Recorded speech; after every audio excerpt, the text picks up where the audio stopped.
I was just pleased that I found some people who had the same concerns, that had the same passions, that had the same mindset, because I was thinking I was the only one.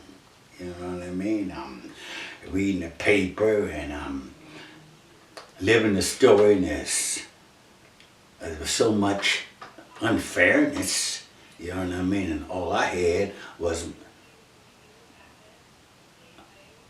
my anger and my frustrations. And then I began to meet all these other angry young people and frustrated people, and somebody else, and that somebody else was Cecil, who could kind of channel that, give me some kind of purpose. He knew how to shepherd young people. We stayed motivated because we had each other to feed off of, and it was that sense of we believed we were going to make a difference, and we were like mindset. We wanted those walls to come tumbling down. They were in the middle of our neighborhood. We accepted it, but now we're not. With Girard College, even though it was 7 months and 17 days of demonstrating while it was fought in court, the court case won it.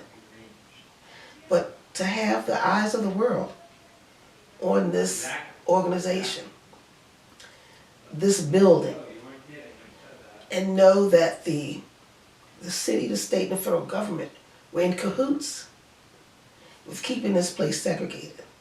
Me being thrilled to be among those who thought and felt and moved like I was moving.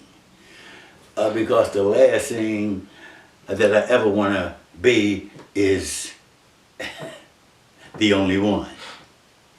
I don't want to be the only one. You know what I mean? And then I found out there were millions like me, all over the globe. That picketing kept the eyes of the world on Girard College. And so much was going on in the country at that time, because all over the United States and other parts of the world, it was always about equal rights and justice. So we got a constant feel of that. The Black Power movement, that was our time. This is what we were doing as young children or young adults. Everybody had their time. You have the Black Lives Movement now. So proud of these young people. And when we were coming up, people didn't think we were going to amount to anything. They thought we were picket line freaks, so you say something, you pick it. But we were out there putting our lives and our livelihoods on the line. I was a 16-year-old student that had a job tutoring up at George Washington Carver School. I get fired because I was arrested in a civil rights demonstration. And when the principal called me in his office, he said, Karen, he said, I'm sorry I had to let you go. I said, for what? He said, because you got arrested. I said, well, I'll do it again. We believed, we knew it was within us to make a difference. And we had a strong sense of self.